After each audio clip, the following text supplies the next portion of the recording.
राधे राधे दोस्तों। शिवम ने जब तक होश संवारा तब तक उसने अपने आप को अकेला ही पाया। वह ढाबे पर काम करता था, रात को वहीं सो जाता था। ढाबे का मालिक कमल उसे दिन भर काम में लगाए रहता था। एक दिन शिवम रात को जागा तो उसने देखा, वह उठकर बैठ गया। उसने देखा ढाबे के आसपास कोई नहीं है और सब लोग अपने अपने घरें चले जाते थे। शिवम एक जगह बैठकर रो रहा था और भोलेनाथ से कह रहा था, हे भोलेनाथ, क्या मेरा इस दुनिया में कोई नहीं है? मैं अकेला हूँ, मेरा कोई घर नहीं है। कई बार अपने मालिक से पूछा, कमल से, तो वो बोलते थे कि तुम हमें मंदिर के पास भीख मांगते हुए मिले थे। तो हे प्रभु, ये इस दुनिया में मेरा कोई नहीं है, यह कहकर और रो रहा था। तभी उसे मंदिर की घंटी सुनाई दी। वह उठकर मंदिर की ओर चल दिया और वह मंदिर के पास पहुंचा। तब उसने मंदिर की सीढ़ियों पर एक आदमी और एक औरत को बैठा देखा। तब उसने पूछा, आप दोनों कौन हो? मंदिर तो बंद है और आप लोग यहाँ किस लिए बैठे हो? तब उन्होंने कहा, बेटे, हम अपने बेटे को ढूंढ रहे हैं। तब उसने कहा शिवम ने, क्या आपने ही घंटी बजाई थी? मंदिर तो बंद है। तब वे बोले, हाँ बेटा, सुना है कि रात में घंटी बजाने से घंटी उसी को सुनाई देगी जो उसका बेटा होगा, तो वो आपके पास दौड़ा चला आएगा। क्या घंटी आपको ही सुनाई दी थी? तो आप देखो, दौड़े चले आए मेरे पास। तब शिवम ने पूछा, क्या आप हमारे माता पिता हो? तब उस औरत ने कहा, हाँ बेटा, आप ऐसा ही समझ लो, हम तुम्हारे माता पिता हैं। अभी आप बोल रहे थे ना, रो रहे थे, तब बोल रहे थे हमारा इस दुनिया में कोई नहीं है, तो देखो हम आ गए। लेकिन बेटा, हम रात को ही आपसे मिलने आ सकते हैं और यह बात आप किसी को मत बताना। शिवम उनके गले लगकर बहुत रोया। तब उन्होंने कहा, बेटा, अभी आपको यहीं रहना पड़ेगा। अभी हमारे पास ना घर है ना द्वार है। कुछ दिनों में हम घर द्वार और व्यवस्था कर लेंगे, तब आपको ले जाएंगे। तब शिवम ने कहा, नहीं, मैं आपको खाना ले आया करूँगा। ढाबे पे बहुत सारा खाना बच जाता है, तो मैं आपको ले आकर खाना दिया करूँगा। कुछ देर शिवम उनके साथ ऐसे ही बातचीत करता रहा, खेलता रहा। तब उस आदमी ने कहा, बेटा, अब हमको यहाँ से जाना होगा। अगर हमें कोई यहाँ देख लेगा तो बहुत बड़ा गड़बड़ हो जाएगी। तब उस औरत ने भी कहा, हमें यहाँ से चलना चाहिए।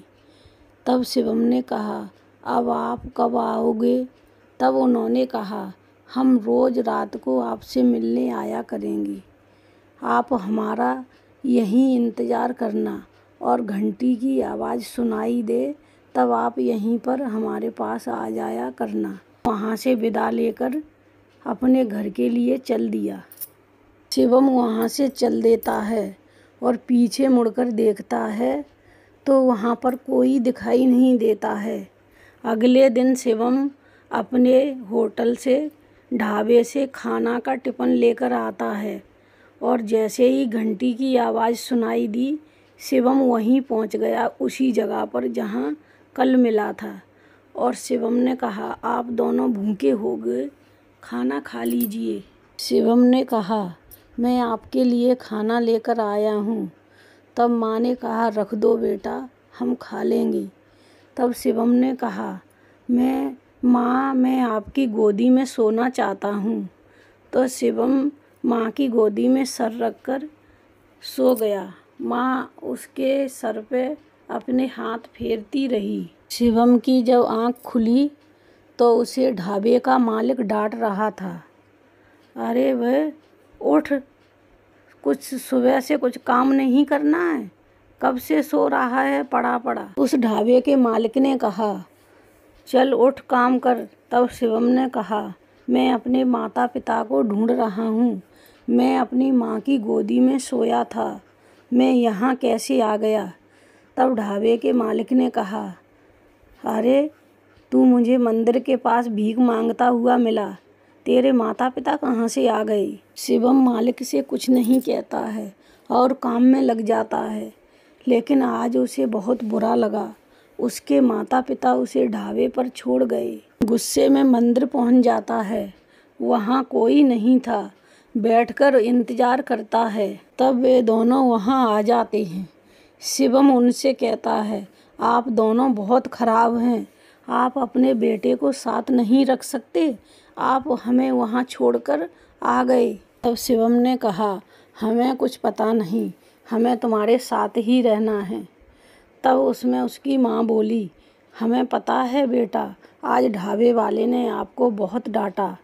आप चिंता मत करो बेटा, आज से हम आपको अपने साथ ही रखेंगे। तब वे दोनों शिवम को लेकर एक घर में जाते हैं और वह घर बहुत सुंदर होता है। शिवम बहुत खुश होता है। वो अपने माता पिता के साथ रहने लगता है।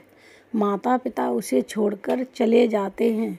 कभी कभी रात में मिलने आते हैं। शिवम बड़ा हो जाता है और वह अपने माता पिता का इंतज़ार करता है। एक दिन बैठा माता पिता का इंतज़ार कर रहा था। तभी उसे घंटी की आवाज़ सुनाई दी। शिवम दौड़कर मंदिर जाता है। वहाँ उसे कोई दिखाई नहीं देता है। तब शिवम बैठकर अपने माता पिता का इंतज़ार करने लगता है। तब वह भोले बाबा और माता पार्वती से कहता है, हे माता पार्वती, हे भोलेनाथ, मेरे माता पिता कहाँ चले गए हैं? मैं उन्हें ढूंढ रहा हूँ, मुझे मिल नहीं रहे हैं। और भोले बाबा माता पार्वती का ध्यान करने लगता है। तब माता पार्वती में और भोले बाबा दोनों, भोले बाबा और माता पार्वती में उसके माता पिता के दर्शन होते हैं। तभी शिवम कहता है, हे भोलेनाथ, हे मुझे जैसे अनाथ बालक के लिए आप मेरे माता पिता बने। मैं धन्य हो गया। आज मैं आपकी कृपा से पढ़ लिख गया। यह कहकर शिवम रोने लगा। तभी मूर्ति में से आवाज़ आई, बेटा, आप कभी अपने आप को गरीब मत समझना, अकेला मत समझना। आप किसी गरीब बच्चे को देखना तो उसकी मदद कर देना। आपका घर संभल जाएगा, आपका घर बस जाएगा। यह सुन शिवम अपने घर आ गया और उसने कड़ी मेहनत से अपना व्यापार शुरू किया और साथ ही गरीब बच्चों की मदद करने लगा। उसका व्यापार कई गुना बढ़ गया। तो दोस्तों, ये है हमारी आज की कहानी। अगर आपको अच्छी लगे तो कमेंट में लिखकर भेजना। धन्यवाद।